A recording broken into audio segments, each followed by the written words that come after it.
In this video, I'll be showing you how to draw a line with an arrow on the end or both ends. First, go to your line tool, or U on the keyboard for shortcut. For the stroke weight, you can adjust that here by hovering over weight, clicking and dragging a slider, or you can use your arrow keys or type in the value. Hit enter. And before we draw the line, you'll find this gear icon, which is a little bit more hidden in Adobe Photoshop CC. And here's where we can select whether we want a start or end from where we start drawing the line. Here I have the width and the length set to the same 500%.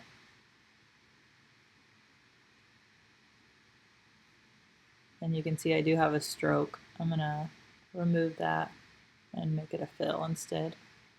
Okay, so that's one arrow. I'm gonna go back to the line tool, and this time let's change the length to 1000. And drawing this way, you'll see now the length is twice as long. Going back to the line tool, if we change the concavity, this is going to adjust how much of a point is on the ends here.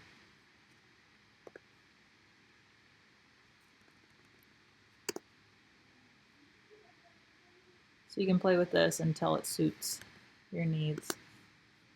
So it's telling us the largest integer is the 50%.